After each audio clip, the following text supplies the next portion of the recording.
Hello students, देखिए scholarship ना आने के बहुत से रीज़न होते हैं, जिसमें एक मुख्य रीज़न ये होता है कि हाँ, आपने अपने बैंक का काम सही से कराया है या फिर नहीं, अर्थात केवाईसी, ई केवाईसी या फिर एनपीसीआई से मैप्ड वगैरह कराया है या फिर नहीं। तो फाइनली हम इस वीडियो में यही बात करेंगे। आपको मालूम है कि जो आपका अब शासन यानी कि गवर्नमेंट पैसा भेज रही है, तो वो डायरेक्ट आपके आधार से जो आपका लिंक रह रहा है बैंक अकाउंट। अब चूंकि आप सोचते होंगे कि मैंने तो आधार कार्ड की सहायता से जितने भी बैंक अकाउंट ओपन कराए हैं सब आधार कार्ड की सहायता से ओपन कराए हैं, लेकिन लिंकिंग और सीडिंग में अंतर होता है, जो कि मैंने ऑलरेडी आप सभी बच्चों को बता रखा है। सीडिंग मतलब होता है कि आपका केवाईसी, केवाईसी और सारी चीज़ें कंप्लीट होनी चाहिए, और लिंकिंग का मतलब होता है नॉर्मल सा आपने लिंक करा दिया, बस आप उससे ट्रांजेक्शन वगैरह कर रहे हैं, वो अलग चीज़ होती है। ठीक है, यहाँ पे आपको मालूम होगा, एक बार और मैं बता दूं कि आपका जो पैसा भेजा जा रहा है आधार बेस्ड पेमेंट और पीएफएमएस या फिर एपीबीएस के थ्रू भेजा जाता है, यानी कि आधार पेमेंट ब्रिज सिस्टम के द्वारा या फिर पीएफएमएस यानी कि पब्लिक फाइनेंशियल मैनेजमेंट सिस्टम के द्वारा। तो ये सारी चीज़ें हैं, बहरहाल इसके बारे में बताने की जरूरत नहीं है। इस वीडियो में हम केवल इसी के बारे में बात करेंगे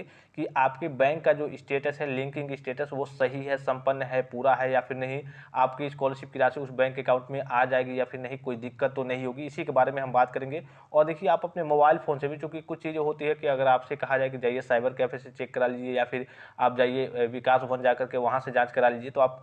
थोड़ा सा आप आलस बरतेंगे कि नहीं उतना दूर कौन जाएगा ये वो, लेकिन आप इसको अपने मोबाइल फ़ोन से और मात्र 2 मिनट के अंदर चेक कर सकते हैं। काफ़ी नॉर्मल सा प्रोसीजर होता है। यहाँ पे आपको दिख रहा होगा डायरेक्ट बेनिफिट ट्रांसफर यानी कि डीबीटी, और सारी चीज़ें अगर आप अपने स्टेटस वगैरह देख रहे होंगे तो स्टेटस में कभी कभी UID never enable for DBT या फिर यूआईडी डिजेबल फॉर डीबीटी, या फिर आपका दिखाएगा कि आईएफएससी कोड और बैंक का जो नाम है वो मैच नहीं कर रहा है, या फिर आपका डायरेक्ट कभी कभी रिजेक्टेड बाय बैंक दिखा रहा होगा। अनेकों तरीके की स्टेटस में समस्या आ रही होंगी जो बैंकिंग को लेकर के है। और वर्तमान की स्थिति की बात करें तो गवर्नमेंट ने ऐसी चीज़ें लागू कर दी है कि हाँ, आपका बैंक से आधार कार्ड लिंक रहना चाहिए, उसके बाद से सीडिंग रहना चाहिए, यानी कि आपका केवाईसी, ई केवाईसी और भी जितने सारे कार्य होते हैं वो कंप्लीट होने चाहिए, तभी आपकी स्कॉलरशिप की राशि आएगी। उसके बावजूद अटेंडेंस परसेंटेज का क्राइटेरिया कि हाँ 75% से ऊपर रहना चाहिए। अदरवाइज बहुत सारे रूल हैं कि हाँ, आपके प्रीवियस ईयर में 60% से कम मार्क्स होने चाहिए, या फिर और कई कोर्सेज के लिए अलग रहेंगे, किसी में 55% है, किसी में 50% है, सबके लिए अलग अलग है। ठीक है,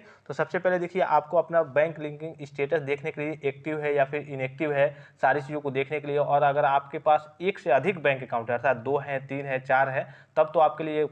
ये वीडियो और ही ज़्यादा महत्वपूर्ण है, इसलिए कि आपको ये पता होगा, अब पता चले कि आपने फॉर्म में जो आपने फॉर्म फिलअप किया है स्कॉलरशिप का, उसमें आपने कुछ और डाटा भरा है, यानी कि कोई और बैंक भरा है, और मान लीजिए कि आपका जो पैसा है अब किसी और बैंक अकाउंट में आधार कार्ड की सहायता से डायरेक्ट भेजा जा रहा है, और पता चले आपने जो ऑनलाइन किया है फॉर्म, उसमें जो बैंक आपने भरा है उसका आपने ई केवाईसी करा लिया, केवाईसी करा लिया, और जो दूसरा बैंक अकाउंट है उसका आपने ई केवाईसी नहीं कराया, तो पता चले कि आपकी स्कॉलरशिप की राशि आएगी नहीं। तो यहाँ से आपको कन्फर्मली मालूम चल जाएगा कि हाँ, आपका कौन सा बैंक अकाउंट है जिसमें आपका स्कॉलरशिप का पैसा आएगा, अदरवाइज आप उसको सारी चीज़ों को उस बैंक अकाउंट को मैनेज कराए रहेंगे। ठीक है, तो सबसे पहले आपको वीडियो के डिस्क्रिप्शन बॉक्स में जाना है, वहाँ पे आपको सबसे ऊपर एक लिंक मिलेगा, उस पर आपको क्लिक करना है। जैसे ही लिंक पे क्लिक करेंगे आपके पास कुछ इस प्रकार का इंटरफेस ओपन होकर आएगा। जैसे उस लिंक पे क्लिक करेंगे सेम इस प्रकार का इंटरफेस ओपन होकर आएगा। तो यहाँ पे आपको क्या करना है, यहाँ पे देखिए लिखा भी होगा। अब जब आप ई केवाईसी कराते हैं, जो बच्चे ध्यान दिए होंगे, तो आपका जो पेज एक निकलता है वहाँ पे साइबर कैफे या फिर आप बैंक में रहते हैं तो अगर आप पेज का फोटो ले लेते हैं मोबाइल फ़ोन में या फिर देखते हैं, तो नीचे सारी चीज़ें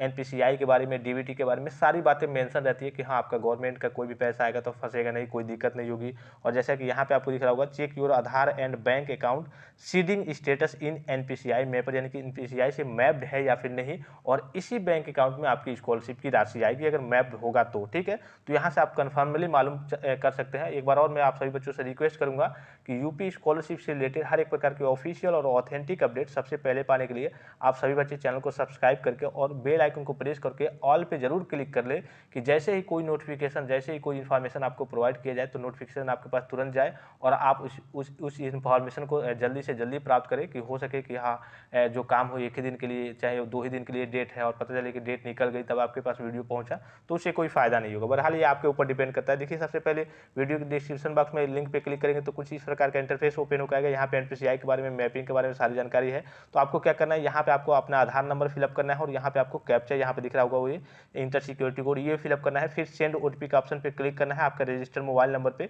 जो आधार कार्ड से रजिस्टर्ड मोबाइल नंबर जो लिंक होगा, उस पर ओटीपी जाएगा। तो चलिए सारी चीज़ों को फिलअप करके फिर मैं सेंड ओटीपी पे क्लिक करके फिर आगे की ओर प्रोसीड करता हूँ।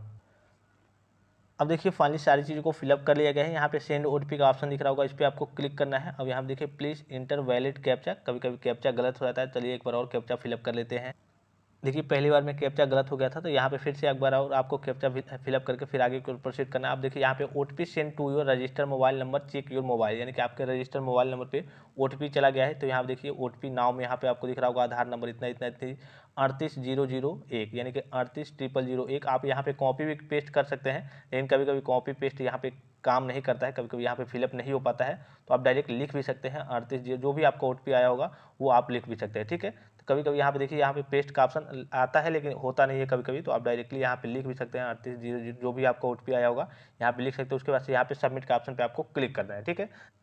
उसके बाद से देखिए आपके पास कुछ इस प्रकार का इंटरफेस ओपन होकर आएगा, check Aadhaar bank linking status, और यहाँ पे दिख रहा होगा आपको congratulation your Aadhaar bank mapping has been done, यहाँ पे डन दिख रहा होगा। उसके बाद से यहाँ पे आपको अपना आधार नंबर दिखेगा पहले ऑप्शन पे देखिए। उसके बाद से दूसरे नंबर पे बैंक लिंकिंग स्टेटस एक्टिव है या फिर इनएक्टिव है, तो यहाँ पे एक्टिव दिखा रहा है इनका। और बैंक लिंकिंग डेट, कब इनका बैंक जो है वो लिंक हुआ था एनपीसीआई से, तो 11/4/2017 को ही इनका लिंक हो गया था। अदरवाइज हो सकता है जैसे कि इनके पास एक ही बैंक अकाउंट है, तो इनका पहले ही जो इन्होंने ओपन कराया था तो इनका लिंक हो गया था। अदरवाइज अगर आपके पास एक या फिर आप उसके बाद भी आपने 2017 के बाद से, या फिर हो सकता है 3-4 साल 5 साल के अंतर्गत, या फिर हो सकता है आप नए स्टूडेंट्स ही हो तो आपने नया अकाउंट ओपन कराया होगा, एक या फिर 2 या फिर 3, तो आप इस तरीके से चेक कर सकते हैं। और उसके बावजूद यहाँ पे सबसे नीचे आपका बैंक का नाम आ जाएगा कि कौन सा बैंक जो है आपका वो एनपीसीआई से मैप्ड है, उसी में आपकी स्कॉलरशिप की राशि आएगी। तो ये वीडियो आप सभी बच्चों के लिए काफ़ी ज़्यादा हेल्पफुल होगा, मैं आशा करता हूँ। और आप अपने दोस्तों को भी सूचित कर देंगे कि यहाँ से आप अपने सारे बैंक का नाम देख लेंगे कम से कम, कि हाँ इसी बैंक में आपका जो है एनपीसीआई से मैप्ड है और इसी बैंक में आपकी स्कॉलरशिप की राशि आएगी। वहाँ से जा करके अगर कोई आपके बैंकिंग में कोई समस्या हो, अगर आप लेन देन नहीं किए हो एक भी बार, तो लेन देन वगैरह कर लेंगे एक बार, फिर से सारी चीज़ों को एक बार देख लेंगे कि हाँ ई-केवाईसी, कभी कभी होता है कि ई-केवाईसी 3 साल या फिर 5 साल पे ऑटोमेटिक हट जाता है, तो ई-केवाईसी फिर से एक बार और करा लेंगे अगर आपका पुराना बैंक अकाउंट होगा। तो जैसे कि इनका है 17 का है, 2017 का है इनका लिंकिंग डेट है, तो ये सारे काम आपको कंप्लीट कराए रहने हैं कि आपकी स्कॉलरशिप आने में कोई समस्या ना हो। आपका स्टेटस जो है रिजेक्ट दिखा रहा है तो उसमें भी कोई समस्या ना हो। अभी आपका अगर स्टेटस रिजेक्ट दिखा रहा होगा, अगर स्कॉलरशिप की स्टेटस की बात करें, तो अगर रिजेक्ट दिखा रहा होगा तो आपको इसको लिए DW यानी कि विकास भवन में जाना है। अदरवाइज इसके बारे में सोल्यूशन आप सभी बच्चों को बताते रहता हूँ, लेकिन आप एक बार चेक जरूर कर लेंगे इस तरीके से कि हाँ आपके जो बैंकिंग लिंकिंग स्टेटस है वो एक्टिव है या फिर इनएक्टिव है। अगर इनएक्टिव होगा तो आपको तत्काल बैंक में संपर्क करके उसको एक्टिव कराना होगा। तो फिलहाल इस वीडियो में इतना ही, इजाजत दीजिए, धन्यवाद, थैंक्स फॉर वॉचिंग, मिलते हैं नेक्स्ट वीडियो में।